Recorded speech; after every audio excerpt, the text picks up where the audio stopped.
Assalamualaikum warahmatullahi wabarakatuh. Salam sejahtera bagi kita semua. Perkenalkan, kami kelompok 4 tugas besar pengenalan komputasi kelas 17 KU 1102. Pertama-tama kami ingin mengucapkan terima kasih kepada dosen kami yang terhormat, Bapak Fadil Hidayat, karena telah memberikan bekal ilmu bermanfaat kepada kami yang dapat mengantarkan kami menyelesaikan tugas besar ini, serta telah memberikan kami kesempatan untuk melakukan presentasi pengerjaan tugas besar kami yang berjudul Sistem Portal Parkir. Selanjutnya, saya mewakili teman-teman anggota kelompok 4 akan dengan NIM 165222223. Lalu ada Didan Atarik dengan NIM 165222033, ada Syafira Pramudita dengan NIM 165222123, ada Tanawra Haryanto dengan NIM 196228183, serta Nabila Syukuf Mulia dengan NIM 196222083. Selanjutnya, apa yang akan kami bahas pada presentasi kami kali ini? Yang pertama adalah pendahuluan, lalu dilanjut dengan dekomposisi, dilanjut dengan deskripsi simulasi, dan dilanjut dengan kode program. Untuk Erik, saya persilakan. Terima kasih Andita. Pertama-tama, pengertian sistem dan terdiri dari sistem non-sensor dan sistem sensor. Sistem non-sensor terdiri dari portal parkir, tombol, CCTV, display. Sedangkan sistem sensor terdiri dari box control dan vehicle look detector. Untuk portal parkir sendiri, itu merupakan palang atau penghalang mobil untuk akses masuk dan bisa terbuka secara otomatis. Sedangkan untuk CCTV adalah kamera pengawas dan display adalah layar yang menunjukkan jumlah ketersediaan tempat parkir itu sendiri.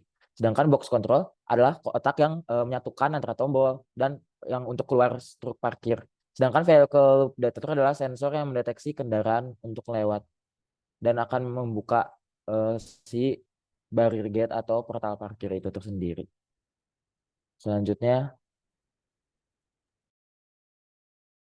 Baik, saya izin melanjutkan untuk latar belakang.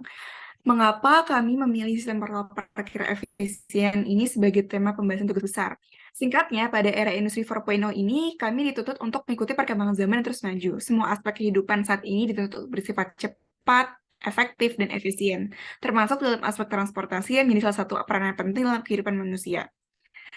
Salah satu permasalahan yang dapat dilihat adalah adanya ketidakefektifitasan sistem portal parkir manual yang menggunakan tenaga manusia.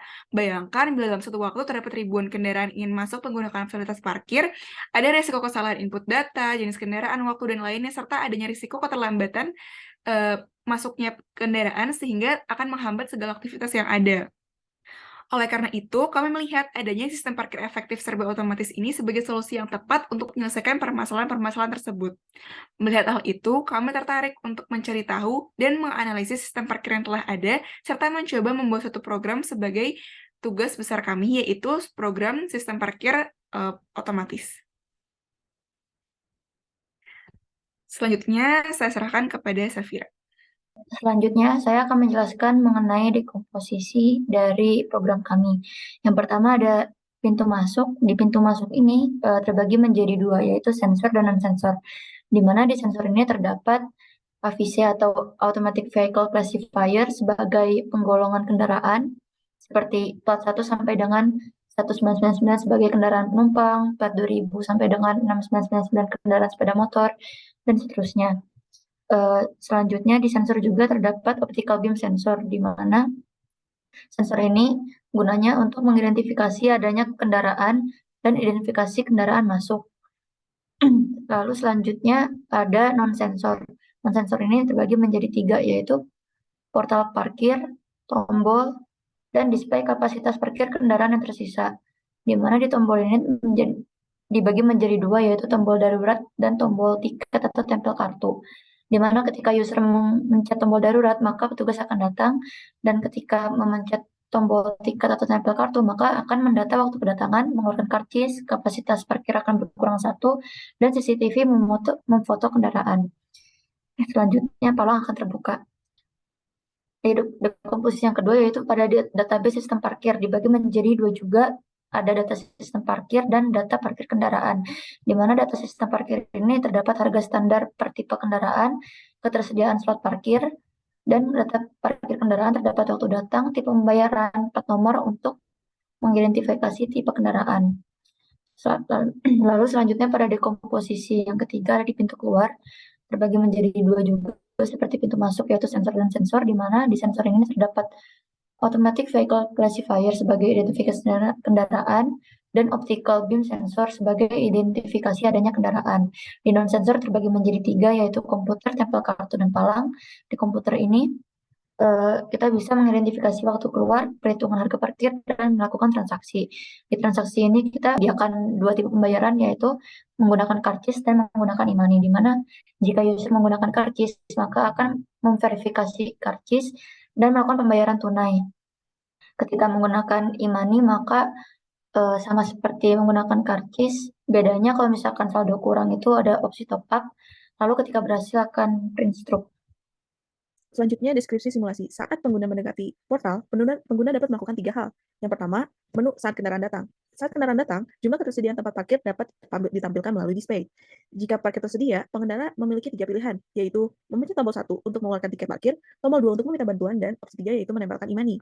Saat pengguna mengklik tombol 1, pengguna perlu menginput waktu kedatangan dan plat nomor. Nantinya, tipe kendaraan dan kode parkir akan terdata secara otomatis. Setelah itu, palang akan terbuka, dan saat kendaraan melewati palang tersebut, palang akan tertutup kembali. Selanjutnya, saat kendaraan keluar. Saat kendaraan keluar, pengguna perlu menginput waktu kendaraan dan plat nomor sebagai verifikasi sistem di awal. Setelah itu, pengguna dapat melakukan pembayaran dengan 2 macam, pembayaran secara cash dan pembayaran secara e-money. Untuk pembayaran cash, jika pengguna sudah membayar sejumlah nominal yang lebih besar dari harga parkir, palang akan terbuka secara otomatis dan kendaraan akan melewati sensor. Setelah kendaraan melewati sensor, palang akan tertutup kembali dan slot parkir akan bertambah 1. Begitu juga dengan e-money. Hanya saja jika saldo e-money kurang, pengguna dapat melakukan opsi untuk top up. Setelah itu, kita dapat menutup program untuk periset kembali ketersediaan tempat parkir. Sekarang kita akan mendemonstrasi program ini. Pertama, akan diperlihatkan 3 opsi. Pertama, kita akan memilih opsi kendaraan masuk. Akan diperlihatkan 3 opsi lagi. Apabila kita pilih mode bantuan, sistem akan memanggil bantuan, kemudian balik lagi ke awal. Saat ini kita akan memilih opsi untuk tiket parkir, kemudian menginput semua data-data yang diperlukan. Sistem kemudian akan mencetak struk. Lanjutkan dulu.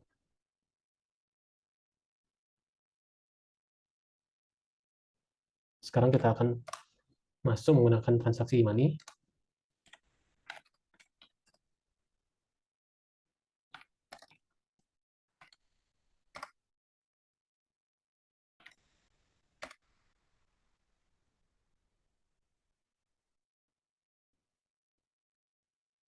Sekarang kita akan memilih mode kendaraan keluar. Kita akan menginput semua data lagi. Kemudian dari nomor plat, sistem akan mendeteksi secara otomatis transaksi yang digunakan. Parkir tadi terdapat di struk parkir. Dan biaya parkir akan keluar, masukkan uang tunai. Kita harus masukkan uang yang tepat.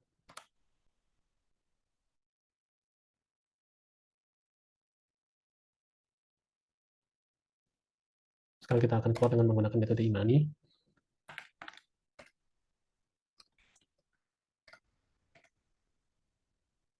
Pencet kartu. Apabila saldo tidak cukup, kita bisa top up sampai saldo mencukupi.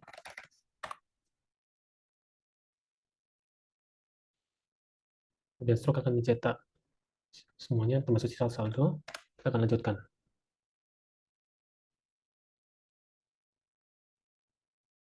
Ikut semua kapabilitas program ini. Bila kita tekan 0, program akan tutup. Baik, tadi kami telah berhasil untuk menjelaskan mengenai deskripsi simulasi yang telah kami buat, lalu dekomposisi, serta program sesuai dengan algoritma yang telah kami buat. Kesimpulannya, kami mendapat bahwa program parkir yang telah kami buat itu berhasil memenuhi tujuan-tujuan yang ada di tugas besar dan memperagakan sistem parkir yang telah ada. Namun, kami juga melihat bahwa efektivitas program yang telah kami buat masih sedikit belum sesuai dengan program parkir yang telah ada, dikarenakan adanya juga kurangnya informasi terbaru tentang sistem parkir dan kurangnya pengetahuan kami mengenai alat-alat canggih yang telah ada. Nah, sekian saja, mohon maaf bila ada kesalahan dari kami. Terima kasih.